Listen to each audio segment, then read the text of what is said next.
আসসালামু আলাইকুম, Anwar's math and English কেয়ারে স্বাগতম। আপনাদের মাঝে হাজির হয়েছি আরেকটি নতুন কোর্স নিয়ে, যেটি হচ্ছে বিগত 20 বছরে বারবার চাকরির পরীক্ষায় আসা গুরুত্বপূর্ণ 500টি অঙ্কের সহজ ও শর্টকাট সমাধান। আশা করছি যে যদি অঙ্কগুলো ভালো করে বুঝে বুঝে করতে পারেন, ইনশাল্লাহ সব পরীক্ষা 100% উত্তর করে আসতে পারবেন। অর্থাৎ এই প্রশ্নগুলো বিভিন্ন পরীক্ষায় এসেছে এবং আসবে। আজকে প্রথম দিন, 1 নম্বর কোয়েশ্চেন। 2 অঙ্ক বিশিষ্ট একটি সংখ্যা অঙ্কদ্বয়ের স্থান বিনিময়ের ফলে 54 বৃদ্ধি পায়। অঙ্ক দুটির যোগফল 12 হলে সংখ্যাটি কত? আমরা এগুলো বেসিক দিয়েও করতে পারি, আবার যেহেতু এগুলো এমসিকিউ আসবে, আমরা যত শর্টকাটে করতে পারি আমাদের জন্য তত ভালো হবে। তাহলে দেখেন, আমরা অঙ্কটা অপশান দেখে করে ফেলবো। এখানে প্রথমত বলছে অঙ্কদ্বয়ের স্থান বিনিময়ের ফলে 54 বৃদ্ধি পায়। প্রথম বুঝতে হবে আপনাকে স্থান বিনিময় কী জিনিস। এখানে ক নম্বরে 57, দেখেন এটা প্রথমটা 7 হচ্ছে একক স্থানীয় অঙ্ক, 5 হচ্ছে দশক স্থানীয় অঙ্ক, অর্থাৎ একক দশক। এখন 7টা পিছনে আছে, এটা সামনে চলে যাবে, এবং 5 সামনে আছে, এটা পিছনে চলে আসবে। এটাকে বলে স্থান বিনিময়, অর্থাৎ এককেরটা দশকে যাচ্ছে, দশকেরটা এককে আসতেছে। এখন আমাকে বলছে যে অঙ্ক দুটি যদি স্থান বিনিময় করা হয় তাহলে 54 বৃদ্ধি পায়। এখন দেখেন, আগে ছিল 57, এখন হয়ে গেছে 75, অর্থাৎ 57 থেকে 75 কি 54 বৃদ্ধি পাচ্ছে? না, 54 বৃদ্ধি পাচ্ছে না।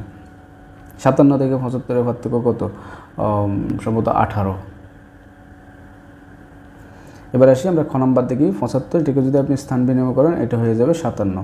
এটা কমেই গেছে, এটা বাড়ে না। আমাকে বলছে 54 বৃদ্ধি হবে, আগেরটার চেয়ে 54 বৃদ্ধি হবে, তাহলে এটাও বাদ। গ নম্বর দেখেন, 39 থেকে যখন আপনি স্থান বিনিময় করাবেন তখন 9টা সামনে, 3টা পিছনে, তাহলে হয়ে গেল 93। তাহলে দেখেন, 39 থেকে 93-এর পার্থক্য কি 54 হয়? অবশ্যই 54 হয়। অর্থাৎ 39 থেকে 93, অথবা 93 থেকে 39 বিয়োগ করলে আপনি 93 থেকে যদি 39 বিয়োগ করেন, আপনি 54 পাবেন। আর ঘ নম্বর দেখেন, 93কে যদি স্থান বিনিময় করেন 39 হয়ে যাবে, তাহলে এটা আরও ছোটো হয়ে যাবে। একমাত্র আনসার হচ্ছে গ। এগুলো আবার বেসিক দিয়েও করা যায়, আপনার ডিটেলসে করা যায়। আমি ডিটেলসে যাচ্ছি না, ডিটেলস করাবো। আমাদের ম্যাথের একটা কোর্স আছে, যেখানে আপনারা ভর্তি হলে সম্পূর্ণ ডিটেলস পাবেন। এখানে যেহেতু ভিডিওটা ডিটেলস বুঝতে গেলে এখানে ভিডিওটা অনেক লেন্থি হয়ে যাবে, যেসব আপনাদের এত ধৈর্য কুলাবেন এখানে, সেক্ষেত্রে আমি এখানে শর্ট করে অঙ্কগুলো বুঝে যাচ্ছি, যেটা যত শর্ট করে পারা যায়। 2 নম্বর, পরপর 3টি সংখ্যার গুণফল 120 হলে তাদের যোগফল কত হবে? এবং এরকম যখন কোনো সংখ্যার গুণফল দেওয়া থাকবে, কাছাকাছি এমন একটা সংখ্যা নেবেন যেটাকে কিউব রুট করা যায়। তা ঘন করলে সেটা 120 হয়। দেখেন, 120কে কিউব রুট হয় না, কিউব রুট 120 সরাসরি হবে না, এটা দশমিক চলে আসবে। এটার কাছাকাছি আপনারা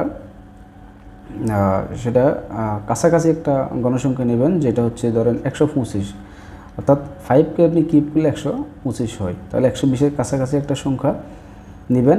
তো কিউব 125কে কিউব রুট করলে আপনি পাবেন 5, অর্থাৎ এটা হবে মাঝখানের সংখ্যা। আপনার যে 3টে সংখ্যার কথা বলছে এখানে, 3টে সংখ্যা পরপর, 3টি সংখ্যা পরপর মানে হচ্ছে একটা 1 হলে একটা 2 হবে, একটা 3 হবে। তাহলে আমরা এখন এখানে কিউব রুট করে যে সংখ্যাটা পাবো সেটা হচ্ছে মাঝখানে। যেহেতু পরপর বলছে, তাহলে নিশ্চয়ই আগে একটা আছে 4 এবং পরে একটা আছে 6। এখন আমাকে বলছে তাদের যোগফল কত। তাহলে আমি যদি এই তিনটাকে যোগ করে দেই, তাহলে আনসার পেয়ে যাব 4 5 9 9 6 15, আনসার হবে 15। 3 নম্বর, পরপর 10টি সংখ্যার প্রথম 5টির যোগফল 560, শেষের 5টির যোগফল কত? এখানে আছে দেওয়া আছে যোগফল। তো যোগফল দেওয়া থাকলে, যতটা সংখ্যার যোগফল দেওয়া থাকে তত দিয়ে যদি ভাগ করে দেন, অর্থাৎ যেটা যোগফল দেওয়া থাকবে সেটাকে ততটা সংখ্যা দিয়ে যদি ভাগ করে দেন, আপনি মাঝখানেরটা পেয়ে যাবেন। তাহলে এখানে যদি আমি কাটাকাটি করি, 5 একে 5, 5 একে 5, 112 পাবো। যেহেতু পরপর বলছে, অর্থাৎ এটা মাঝখানে, এই 5টা সংখ্যার মাঝখানে। 5টি সংখ্যার যোগফল যদি 560, 560কে 5 দিয়ে যখন ভাগ করলেন যেটা পেলেন, এটা হচ্ছে মাঝামাঝিতে। তো মাঝামাঝিতে যদি 112 হয়, নিশ্চয়ই এর আগে পরে আরও দুটো আছে, 5টা হবে। তাহলে আগেরটা 111, এরপরেরটা হচ্ছে 110, এদিক দিয়ে 113, এদিকে 114। দেখেন এখানে 5টা আছে। এখন আমাকে কিন্তু বলছে শেষ 5টার যোগফল, তাহলে নিশ্চয়ই আমার 114 পরে 115 থেকে শুরু হবে। তাহলে 115 যোগ 116 যোগ 117 যোগ 118 যোগ 119, আমাকে এই 5টা সংখ্যার যোগফল নির্ণয় করতে হবে। তাহলে আমি এখানে কত পাচ্ছি, এগুলো যোগ করে আমি কত পাবো? আমি টোটাল পাবো 585। আপনারা একটু যোগ করে দেখবেন, তাহলে আনসার হবে ক। 4 দুটি ক্রমিক পূর্ণ সংখ্যা নির্ণয় করে যাদের বর্গের অন্তর 47।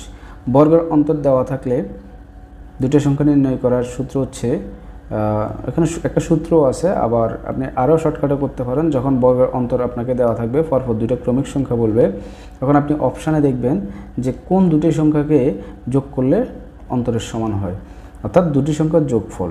দেখেন 21 আর 22 যোগ করলে হবে 43, এটা 47 হচ্ছে না, 23 আর 24 হবে 47, 22 23 হবে 45, তাহলে আমার একমাত্র যোগ করলে হচ্ছে এটা 47, আনসার হবে গ।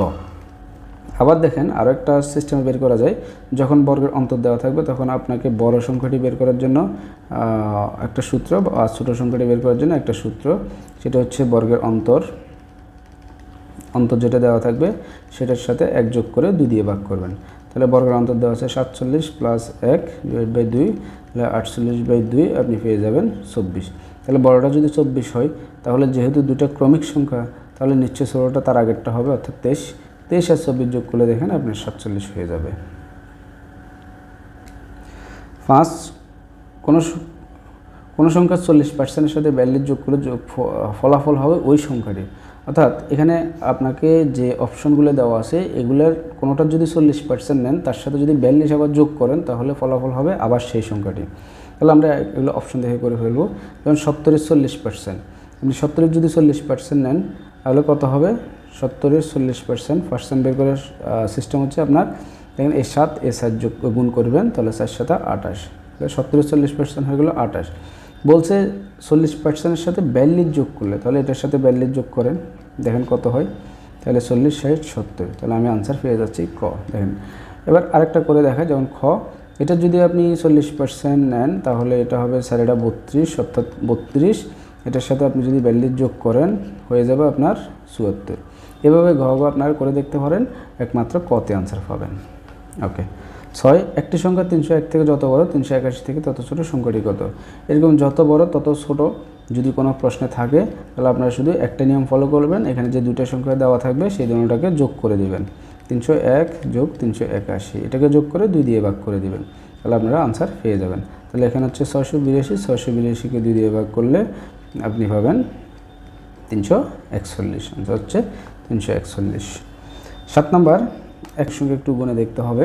সেক্ষেত্রে আমরা জানি যে আমরা 1 থেকে 100 পর্যন্ত মৌলিক সংখ্যার ক্রমগুলো মুখস্থ করতে বলছিলাম। 44, 22, 22, 3 to 1, অর্থাৎ এখানে 4 হচ্ছে 1 থেকে 10, 1 থেকে 10-এর মধ্যে আছে 4টা, তারপর হচ্ছে 11 থেকে 20-এর মধ্যে পাবেন 4টা, তারপর 21 থেকে 30 এর মধ্যে পাবেন 2টা। তাহলে আমরা 30 পর্যন্ত পাচ্ছি কয়টা? 4টা, 8টা, 10টা। এরপরে এখানে যদি 31 পর্যন্ত বলছে, 31 নিজেও একটা মৌলিক সংখ্যা, তাহলে আমরা এখানে পাচ্ছি আরও একটা, তাহলে আমার আনসার হয়ে যাবে 11টা।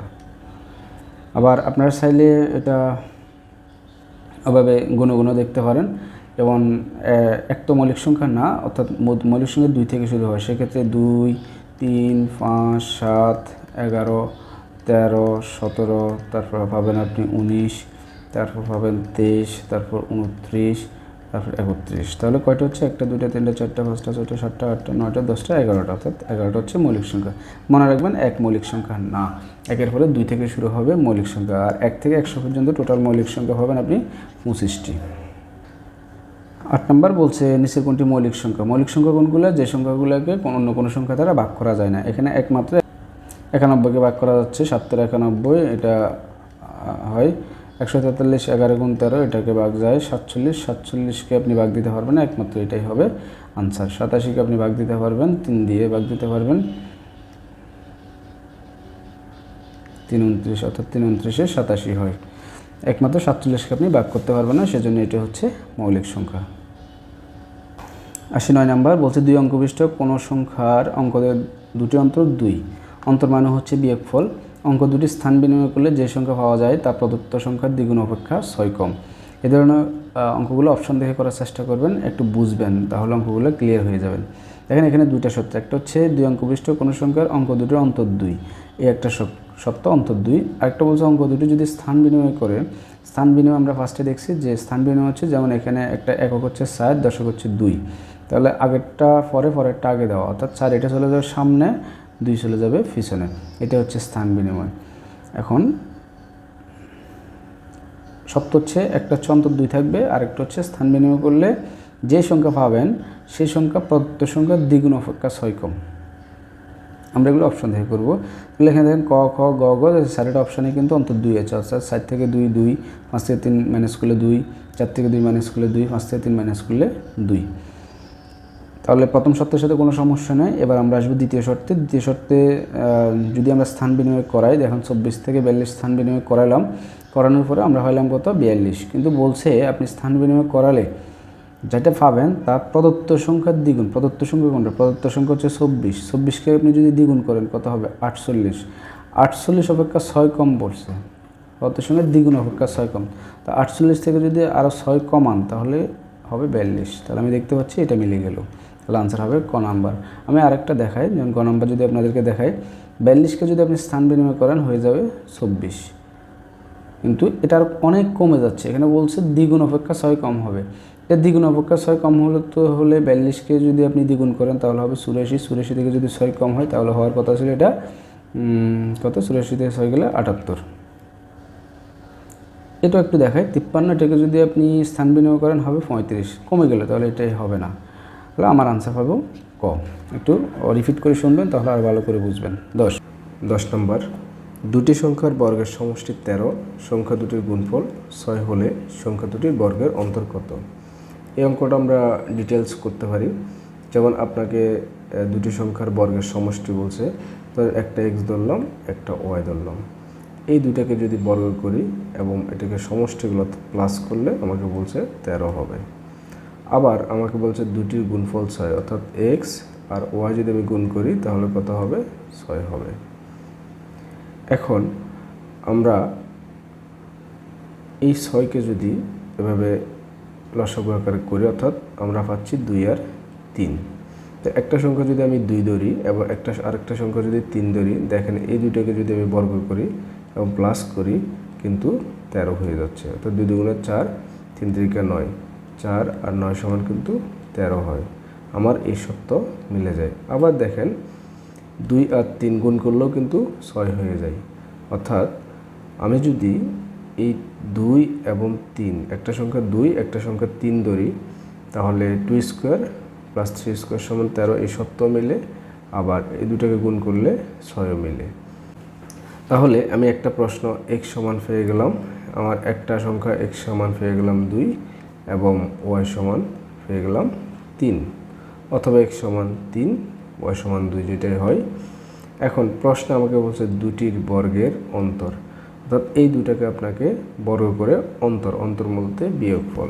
তাহলে দুটাকে যদি আমি 3 স্কোয়ারকে যদি বর্গ করি তাহলে আমি পাবো 9 এবং 2কে স্কোয়ার করলে পাবো 4, সমান সমান দুটাকে বিয়োগ করলে অর্থাৎ অন্তর করলে আনসার পাবো 5। তো আনসার হবে ঘ। 11, 6টি ফরফর সংখ্যা দেওয়া আছে। ফরফর বলতে 1, 1-এর পরে 2, 2-এর পরে 3। এটা যদি প্রথম 3টি সংখ্যার যোগফল 183 হয়, শেষ 3টির যোগফল কত? আমরা এর আগে একটা অঙ্ক করেছি এইভাবে, যে কোনো সংখ্যার যদি যোগফল দেওয়া থাকবে এবং যতটা সংখ্যার যোগফল দেওয়া থাকবে তত দিয়ে যদি আমি ভাগ করে দিই তাহলে আমি মাঝখানেরটা পাবো। তাহলে এখানে যদি কাটাকাটি করি 3 6 18, 3 1 61, তার মানে এই 61টা হচ্ছে মাঝখানে। তো যেহেতু এটা প্রথম 3টার যোগফল ছিল, তাহলে এটা 61 হলে এটা হবে 60 আর এখানে হবে 62। এই 3টার যোগফল ছিল যে কি আপনার 183। এখন আমাকে বলছে শেষ 3টি, তাহলে 62 পরে আমাকে গুনতে হবে 63 যোগ 66 যোগ 65।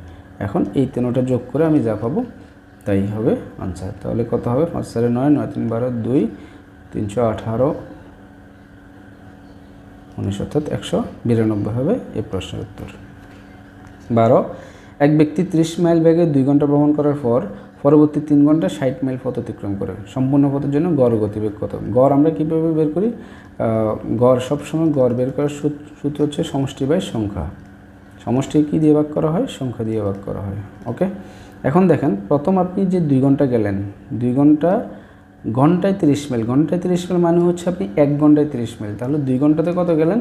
প্রথমে আপনি গেলেন 2 ঘন্টাতে টোটাল, তাহলে 1 ঘন্টা যদি 30 মাইল হয় 2 ঘন্টাতে গেলেন 60 মাইল। ওকে, এরপর দেখেন পরবর্তী 3 ঘন্টায় 60 মাইল, এখানে বলছে 3 ঘন্টায়, মানে টোটাল 3 ঘন্টায় আপনি 60 মাইল গেছেন, তাহলে আবারও 60 মাইল, তাহলে টোটাল 120 মাইল। এই 120 মাইল কত ঘন্টাতে গেলেন? এই 60 মাইল যাইতে লাগছে আপনার 2 ঘন্টা, আর এই 60 মাইল যাইতে লাগছে আপনার 3 ঘন্টা, তাহলে টোটাল 5 ঘন্টা। তাহলে আপনি টোটাল দূরত্ব হচ্ছে আপনার 120, তাহলে আমার সমষ্টি 120 দিতে পারি, আর সংখ্যা বলতে টোটাল আপনার 5 ঘন্টা লাগছে, আপনি 5 নিচে দিতে পারি। তাহলে 5 2 10, কাটাকাটি করলে আমরা পাবো 24, আনসার হবে 24। 13 3 ভাই বোনের বয়সের গড় 16, ফিতার সহ ভাই বোনের বয়সের গড় 25। ফিতার বয়স কত? এটা একটু খেয়াল করলে দেখবেন এখানে 3 ভাই বোন, অর্থাৎ এখানে যে 16 বছর দেওয়া আছে এটা হচ্ছে 3 জনের, কত জনের? 3 জনের গড় দেওয়া আছে। আমরা জানি গড় থাকলে আমরা প্রথমত সমষ্টি বের করব। এদিকে ফিতা সহ ভাই বোনের, তাহলে এখানে ফিতা সহ মানুষ একজন বেড়ে গেল, আগে ছিল ভাই বোন 3 জন, এখন ফিতা একজন, অর্থাৎ 4 জন। তাহলে এই যে 25 দেখতে পাচ্ছেন এটা হচ্ছে 4 জনের। 4 জনের বয়সের গড় যদি 25 হয় তাহলে 4 জনের সমষ্টি হবে কত? সমষ্টি বের হবে অর্থাৎ 25 গুণ 4, 4 25 100। আর 3 জনের সমষ্টি কত ছিল? অর্থাৎ 16 গুণ 3, 3 16 48। তো মানুষ 4 থেকে 3 জন গেলে, অর্থাৎ ফিতা সহ ভাই বোন ছিল 4 জন, ওদের বয়সের সমষ্টি 100, আর 3 ভাই বোনের বয়সের সমষ্টি 48। এই 100 থেকে 48 বাদ দিলে যেটা থাকবে সেটা হচ্ছে ফিতার, অর্থাৎ 100 থেকে 48 যদি আপনি মাইনাস করেন পাবেন 52, আনসার হবে গ। 14 1 থেকে 79 পর্যন্ত ক্রমিক সংখ্যাগুলির গড় কত? এরকম ক্রমিক সংখ্যার যদি কোনো গড় চাই, সেক্ষেত্রে আপনি একটা সূত্র অ্যাপ্লাই করবেন, n+1/2। সেক্ষেত্রে n এর মান হবে আপনার যত পর্যন্ত চাওয়া হয়েছে, অর্থাৎ এখানে 79 পর্যন্ত চাওয়া হয়েছে, সেজন্য এখানে হবে 79 +1/2, তাহলে 80/2, আনসার পেয়ে যাবেন আপনি 40, আনসার হবে 40। অর্থাৎ n+1/2, n হয়ে যাবে 66 সংখ্যাটি। 15 10টি সংখ্যার যোগফল 462 দেওয়া আছে, প্রথম 4টির গড় দেওয়া আছে 52। প্রথম 4টি যেহেতু গড় দেওয়া আছে, তাহলে 4টির আমরা সমষ্টি বের করব। তাহলে সমষ্টি বের করলে পাবো 52 গুণ 4, অর্থাৎ 108, 208। শেষের 5টির গড় 38, শেষের 5টা, তাহলে শেষের 5টির সমষ্টি পাবো 38কে 5 দিয়ে গুণ করতে হবে, এখানে হবে 190। তাহলে আমরা টোটাল এই 9টা সংখ্যার পেয়ে যাব কত? 8 9 3 398। তাহলে আমাকে বলছে পঞ্চম সংখ্যাটি কত? তাহলে টোটাল 10টার হচ্ছে 462, আর আমি 9টার পেলাম 398। তাহলে 462 থেকে 398 আমি বিয়োগ করব, তাহলে আনসার পাবো আমি 64। ওকে, প্রশ্নগুলো একটু রিপিট করে শুনবেন। 16 5 অঙ্কের ক্ষুদ্রতম সংখ্যা 4 অঙ্কের বৃহত্তম সংখ্যার অন্তর কত? 5 অঙ্কের ক্ষুদ্রতম সংখ্যা হচ্ছে 1টা 1 4টা 0, আর 4 অঙ্কের বৃহত্তম সংখ্যা হচ্ছে 4টা 9। তাহলে দেখেন এটা হচ্ছে 10,000, এটা হচ্ছে 9,999। এখন এখানে বলছে অন্তর, তো অন্তর মানে কি? অন্তর মানে তো বিয়োগফল, এটা থেকে এটা গেলে 1, আনসার হবে 1। 17 দুটি ক্রমিক সংখ্যার বর্গগ্রন্থ 199 হলে বড় সংখ্যাটি কত? অন্তর দেওয়া থাকলে এর আগে আমরা একটা অঙ্ক করেছি যে বড় সংখ্যা নির্ণয়ের সূত্রটা হচ্ছে অন্তর যেটা দেওয়া থাকবে ওটার সাথে 1 যোগ করে 2 দিয়ে ভাগ করবেন। তাহলে অন্তর দেওয়া আছে 199, এটার সাথে 1 যোগ করলে 2, 199 যোগ 1/2, তাহলে 200/2 সমান কাটাকাটি করলে পাবো 100, আনসার হবে 100। 20 নিচের কোনটি ক্ষুদ্রতম সংখ্যা? দেখেন আমরা সেম কাজটাই করব, যে 0.3 এটা তো দেওয়াই আছে, √0.3কে আমরা একটু আগে ভেঙে নিব। রুট করার সিস্টেমটা কি আপনারা জানেন কিনা জানি না, না জানলে দেখেন এখানে একটা 0 দিব,